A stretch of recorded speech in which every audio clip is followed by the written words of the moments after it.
we'll make this episode, we'll call it Kennel Hygiene. We'll just talk about what we do to keep our kennels clean, sanitary, prevent disease and illness if possible. So stay tuned.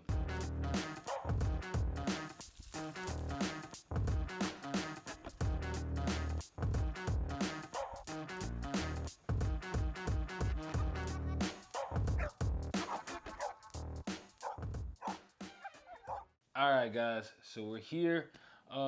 We are finally doing some episodes in person. So it's rare that you could get us both in a room because we both live probably about 6-7 hours away. Yeah. But we took the time and wanted to shoot some episodes for you guys while we were together. So one of them being just, I know it seems so like, I don't want to say juvenile, but like No, we take it for granted because it's something that you do constantly. Like, you don't understand how hard it is to tie a shoe, and until you're trying to teach your 2-year-old son how to tie a shoe, and then you're like, yo, fuck it, we're getting Velcro. Yeah. You know what I mean? Because you do it every day. Yep. So it's so, like, you don't even think about it. Boom, and you just keep it moving. But when you're trying to teach somebody, you're like, yo, loop, loop, swoop, bro. Yeah. You know what I mean? Exactly. So, like, for me, we take it for granted because it's just, honestly, like, kennel cleanup and sanitization is really, it becomes a part of your life. It's just an everyday thing that you probably don't even think about. You know what I'm saying? You probably, so as far as like, you don't think twice about it, you just do it. You know. Yeah. So just figure we talk about some of the things because for other people they're like, wow, I probably never thought of I could do it this way or that way or whatever. Yeah. So I know for us, like when we're doing our first cleanup, pretty much I love. So the kennels that I have allow me. You've seen it allows me to power wash, so I really like power washing, so I can really get everything, you know what I'm saying? So I do one quick run through of power washing, and for the indoor kennels I'm talking about in the morning, one quick power wash going through, and then I'll use like a clean guard, the clean guard that has the disinfecting tablets, something that before that I was using Wizzy Wash, like something that is known to kill a lot of those bacteria. Yeah, the bacteria. Sun's a good thing for bacteria too. Sun kills bacteria. So for me, I do the same thing. I clean up every day. I clean up the feces. I don't wash the feces. So rate that I've been to a lot of people's houses. They just don't pick up the feces. Wow. Nah, he's cool, man. That's what makes it real, baby. So for me, I think picking up the feces is key. Yeah. And a lot of people don't. They'll just, if they power wash, they just power wash it down. Then it starts to smell. No, so I should have rephrased. So what I'll do is I'll take a rake with a bucket and we rake up, dirty wee-wee pads, poop, all that, all the solids. All the solid stuff. So all that's left in the kennel is stains. Exactly, stains. So then that's what I'll power wash, or maybe any poop that's smeared. That's like that's a skid mark. Yeah, the skid mark. So I'll take that, power wash the whole thing, and then take the clean guard, and that's really gonna help like disinfect. But the key is something that we've mentioned on a previous episode is you have to look into for the disinfectant or cleaner that you're using. You have to look at how long does it need to sit on the surface to kill. Yes, to kill. Because some of these cleaners... 15 minutes. Yeah, 15 minutes. And it has to stay moist for 15 minutes. Yep. And that doesn't work when it's 90 degrees and sunny out. It quickly evaporates. It evaporates and dries up. Yeah. So I think for me, I would start at what are your minimum requirements that your state maintains. For my state, Virginia, I can't have any algae in my bowls. I have to have a dog house, and I have to have a roof in the summer, which is odd. I only have to have a roof for the summer. I want to assume it's for the shade. Yeah. But I just have a roof on it at all times because with the roof, I can cut down on the bird droppings. Bird droppings can lead to coccidia. So I have the roof, and what I do is I clean up their feces, and I dump their bowls every day. And then when I go in, I power wash the bowl and the floor, and I push because I have a 6-inch slope on my concrete. Gotcha. So it helps me push everything in one way, and then the clean guard you gave me, I go behind and I just squirt everything down. Gotcha. And that's the good thing. Like with a product like the Clean Guard, it says that as long as it's on, I think it's for like, I think it's like 5 to 10 minutes, but you can leave it. That's the nice thing. Yeah. You technically don't have to, like some rinse of these, it off. Yes, some of them you have to rinse off. Some of them you don't. So with the Clean Guard, you don't have to rinse it off, which is nice. You know. I would imagine if you dilute any of them enough, like Kennesaw, you can leave it. You know what I mean? Yeah. A lot of the wishy-washy, you can leave it if you leave it diluted enough. The reason why, like, I mean, I'll just go back to the reason why I do like that Clean Guard though is because how versatile the tablets are, though. You know, where you could drop it. Bottle. Yeah, you could drop it in a gallon of water or whatever, stuff like that, or you can use the sprayer because, like I used to use Kennesaw and I would just run through it like it was water. You know what I'm saying? So, definitely do some. I guess the best advice I could say is definitely do some homework on what disinfectant and cleaner you plan on using. In my opinion, I try to look for something that is more likely going to be used in like a veterinary setting or just something that's ranked. As long for me as I see that it like kills like parvo, because parvo's when it's cold out, parvo's a bear. We'll use that word. That's the other thing very hard one to kill. The other thing you want to take mindful of is when you have concrete. We'll just say you have concrete and you're doing all this cleaning and soaking. The edge of your concrete, it absorbs all that material that you spray. So if it's like harmful to wildlife or anything like that, you got to understand that your dogs might get to it as well. So you got to use something that's not harmful to animals as well. Yeah. You know what I mean? Yeah, exactly. And then see. That's where my man. That's my son 2.0, bro. Yeah. He'd normally be looking in the screen. Yeah, Bow. Wish I had them. I wish I had those locks. For people that are listening to the podcast, my son just walked past the camera, but it's all good. But what I was also gonna say too is like, so then there's people who turn around and one of the things that they say is, oh well, why spend all that money on a Kennel Sol, on a Clean Guard, on a Wizzy Wash? I just use good old fashioned bleach. It works. And it works. Pine salt, it works. But the thing is with the bleach is you have to be careful for a few things. One of the things is the ammonia bleach mix. Exactly. Yep.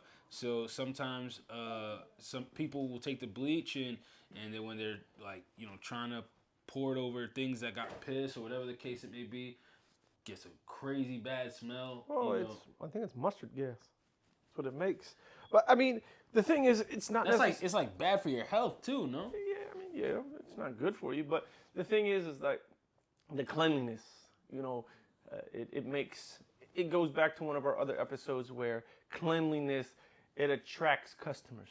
Where dirtiness is like, ooh, I am not buying a dog from these people. Yeah. Cleanliness, it cuts down on skin infections or skin bacteria to grow or fungal infections to grow. Fungal infections in a dirty kennel can spread like wildfire. You know what I mean? So, I mean, there's a lot of different things where the cleanliness of your kennel can lead to good and bad if you don't do it correctly. And so, people are like, oh, I use Pine Sol. Hey, if that works for you, that's cool. If bleach works for you, that's cool. Yep. It's just the cleanliness is important. Not, all jokes aside. That's true. The Wizzy Washy is cool. The Clean Guard is cool. They're really good utensils. You can even buy this one. It's like a little bottle. Like you would spray your yard with it. Yeah. Like an old bottle. You know what I'm talking about? It's like, you buy them for like 10 or 12 bucks. Oh, I think I see that. Then you fill it with liquid and you can turn the dial how much stuff you want it to come out. They all work as long as you're cleaning. Yeah, they're only as good as how much you use them. Yeah. You've been to my house. Everybody comes to my house is like, yo, this is immaculate. You know what I mean? It's clean at all times. Yeah. And then in the summertime, when we switch from the winter to the summer, I take the dog houses out and I disinfect them. I power wash them, get all the straw, all the hay out, all the cedar chips out. I power wash the crap out of them, bro. I think that's important, being able to, like, and especially it's tough for the people who are like breeding dogs and doing stuff like they have like indoor setups, like especially like the people who have smaller breeds who maybe have a bunch of drop cages or something like that. Like we talked about this earlier. I strongly believe in if you have that kind of stuff, you got to be able to have a way that you can take those cages outdoors and power wash them every so often. You have to. Well, not only that, vitamin D, the sun, it dries a lot of fungus stuff out. So if you're raising dogs indoor constantly, I know people who have completely indoor facilities, and the one thing they fight is skin fungal infections. Because the sun, it always has like a dampness to the when you power wash it. Yeah. How long does it take for that to dry out? This is true. Yeah. So that's the problem. Unless you open up the sides and you put the fans on, that's something totally different. Actually, I don't think I showed you. So what I do is like for my setup, right? Yeah. What I do is after we power wash and after we clean guard, we let it sit, and then I have a leaf blower. So the leaf blower, so the leaf blower, I send it all the way, like I dry the whole thing off. I send everything down towards the end so that there's no liquid when the dog goes into the kennel. Yeah, which is kind of cool. That moistness is where a lot of fungal infections come from. Yep. And then fungal infections like ringworm. We'll just take ringworm for example. Everybody knows what ringworm is. I mean, literally, if a kid in school gets ringworm, they send a note home. Hey, we had a kid in our class that had ringworm. I'm surprised you didn't ask what was the leaf blower for. And that's just to give you an idea of how fast ringworm can spread within children. So dogs are just like children. They play, they wrestle. At recess, dogs, when you let them out together, they wrestle. And then boom, now you got one dog with ringworm, now you have a whole yard full of ringworm. Yeah. So, you know what I mean? That's what people don't understand. Things transfer so fast. I mean, I couldn't believe how fast, like I said, it felt like when I brought home kennel cough when I brought one dog to the vet, it felt like it damn near happened overnight. Well, that's viral. But I'm just saying how fast things can pass, to each other. That's all I'm just getting at. So and some of the things that we talk about, they're pretty easy. You've been to my house, people are like, oh man, this is nice. I promise you, my roof is nothing but 2 tarps that I got off of Amazon for $35. They're 10 feet by 20 feet, or 30 feet, 10 by 30s. And I literally just put a bar down the center. You seen it? It's nothing but 10-foot, I think they call it fence top rail. They come in 10-foot sections. I feel like, and this could just be me, I feel like kind of what you're getting at, that sometimes like more basic, doing a basic setup is sometimes going to be more simpler and easier than trying to go super. I mean, once you can, so the thing is like for an example, if you live in a neighborhood or if you have neighbors, a roof does 2 things. One, keeps the sun out, keeps the water out, and it keeps your neighbors out of your business. Yeah. That's the raw truth. Yep. Everybody, I know we all have neighbors that. Yeah. You know what I mean? Yeah. Don't think it for one moment that they're not counting dogs. Yeah. Oh, I seen there was a fawn one in there yesterday and a brown one in there.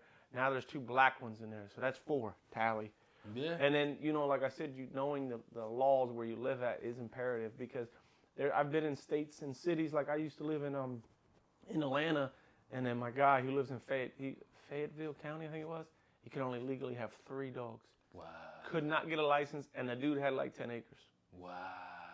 3 dogs max. They wouldn't give him nothing to do anything more. Wow. And it's like, all right, so now how do I keep people out of my business to not know that I have more than 3 dogs? So, a little roof keeps shade, keeps bird poo out of your water bowls, and it keeps your neighbors out your business.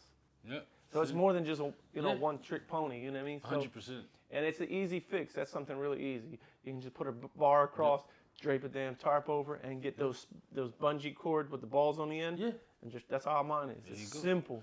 You see, and I think back to what we were saying, like I feel like one of the biggest things when having your setup, when there should be thought into your setup. It shouldn't be something that you just throw together. But when you're thinking about how you're gonna use your setup, the biggest thing for me is functionality. Yeah. Like you saw, I have indoor kennels, but I was like, how can I have my indoor kennels be where I can power wash them and sanitize them like outdoor kennels? Yeah. For me, I know that was gonna make it where for me it was gonna be easier, and not only easier, but I would do it more frequently. It just fits my lifestyle so much more. You know what I'm saying? Well, it is a chore, but it's not a chore within a chore. Like, you know what I'm saying? It's like when when you got to do the floor. Just say you're gonna scrub instead of just mopping the floor, you want to scrub the tile grout. You're like, oh my God, I don't feel like doing this because now you got to move the kitchen table, you got to move this, you got to do that, instead of just mopping. You know what I mean? When you do a setup, sometimes you have to think it out thoroughly. Yes. Yeah. Because then your cleanliness can be linked to how hard it is to clean it. Yes, exactly. Yeah. So, like I said, that's why, I mean, I did that G flooring. It depends that Plus way. you had the backsplash, which helps because so that means you can spray. Exactly. And no water gets in between that and the drywall or something. You can use stuff like puckboard. You can use the high density plastic. Yeah. The same stuff.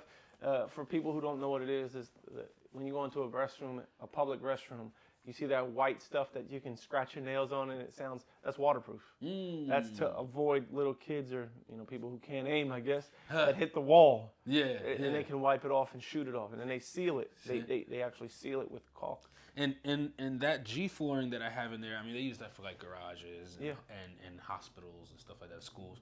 But that flooring goes up the wall like this. It rides up the wall maybe like a foot or two. So what happens is that backsplashing that you saw goes in front of it like this. So the G flooring, like I said, that's on the floor. It rides up the wall probably about a foot, and then I have the backsplashing that goes up another, I don't know, a couple feet or something like that. So that's where I'm able to power wash and not have to worry about water really, escaping. But you got concrete too, so you should. Yeah, either way, I should be good. Yeah. But that was all thought out when it came to when they were going to be in there. You know what I'm saying? Yeah. How can I make this? And then don't get me wrong, like I still continue to this day to think about, okay, how can I make it better? Or how can I make it easier so then I have more time to actually enjoy the dogs rather than just the chore of cleaning up after them. That's what people don't understand. That it's the simplicity of certain setups. Yes. Makes it easier for you to get it done. Yep. If you have to be at work at 5 o'clock in the morning, or if you get off, like right now, we only have 12 hours of light, so we get off at 5 o'clock. You get home at 5:30. You got 15 minutes before the sun goes down.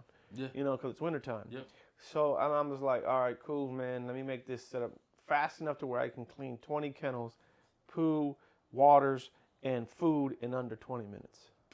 That's a minute a kennel, and I can do it. Wow. Scoop, water, food.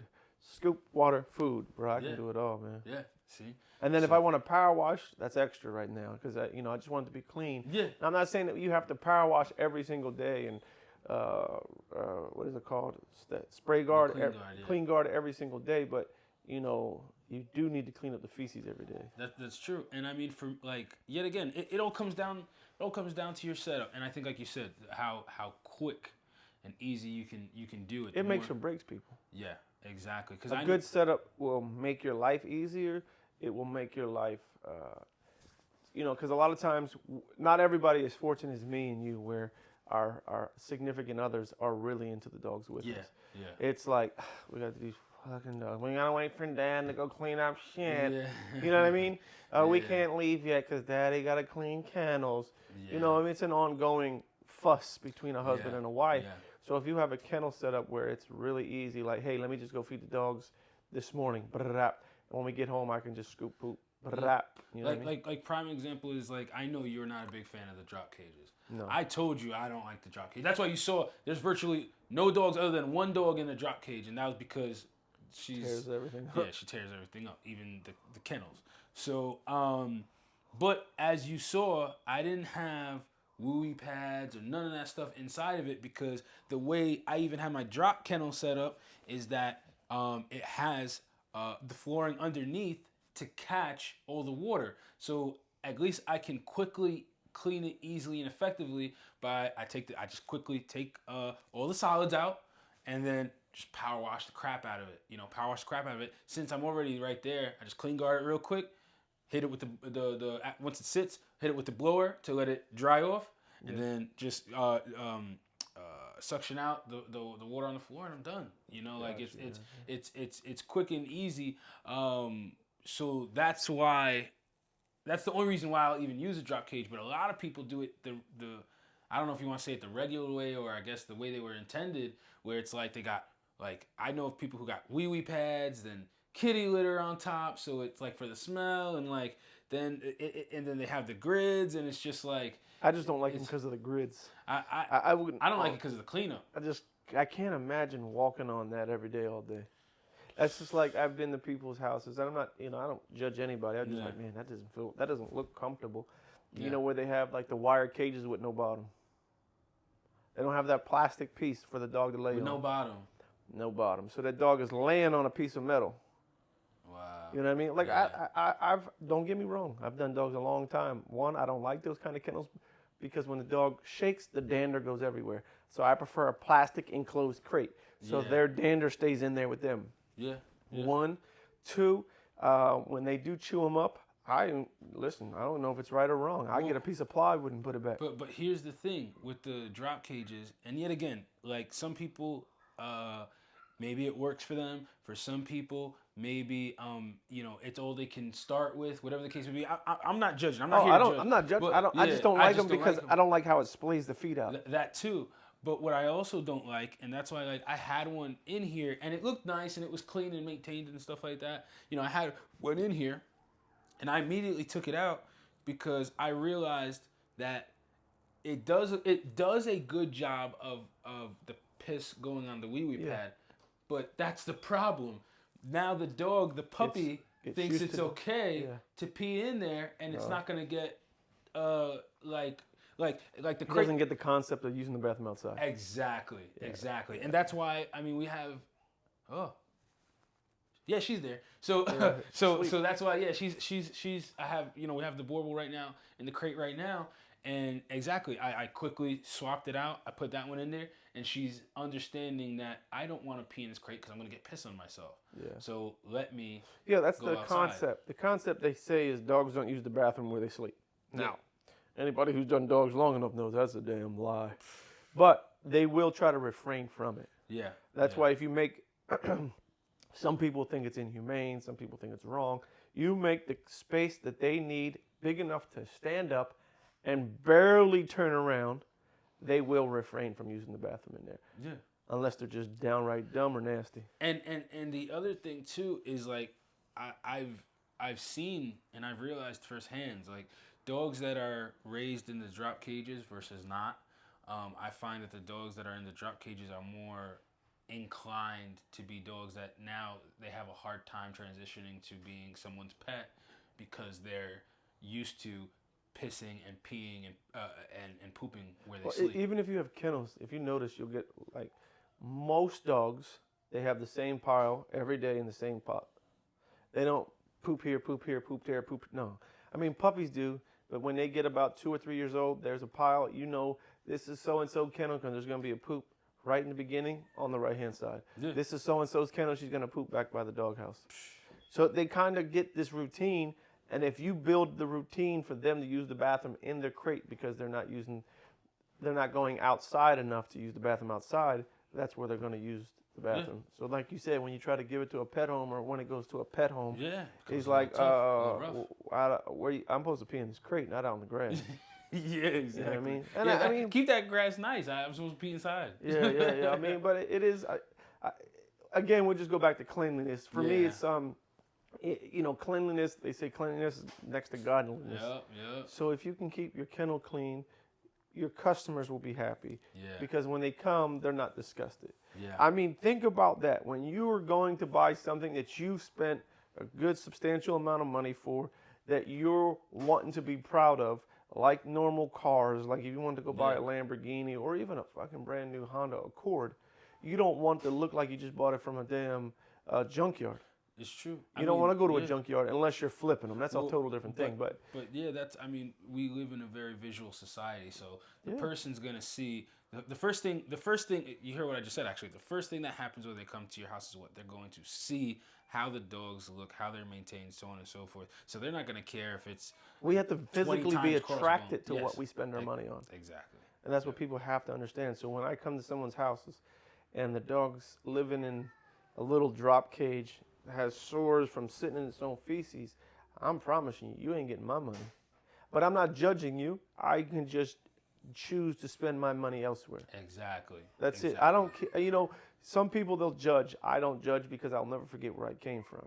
You know what I mean? I've had situations where, I've deployed and stuff like that, and I've had to farm all my dogs out to survive. You know what I mean? Yeah. Not necessarily for them to survive, but for my kennel name to survive. You know what I mean? Yeah. And then when I came back, hey, can I have that dog back for just one breeding? You know what I mean? Yeah, Stuff like that. But I think that the people, when you're spending your money, the people have to feel like, wow, I feel comfortable about this. Yeah.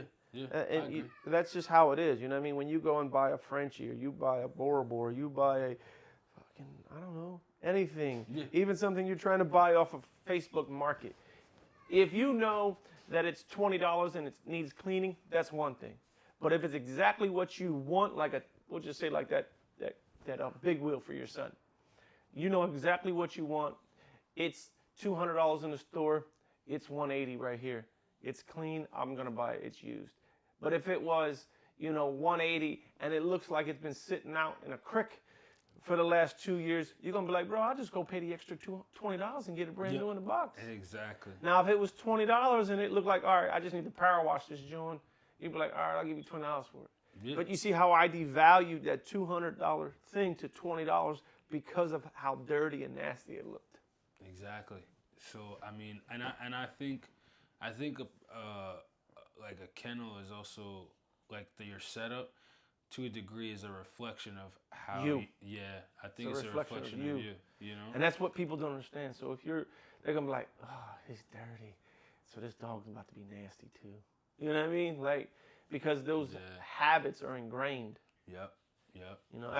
I've sent dogs, adult dogs. You know what I mean? We'll just take Mama right here. Like, hell yeah, she can come to my house. Look how easy she is.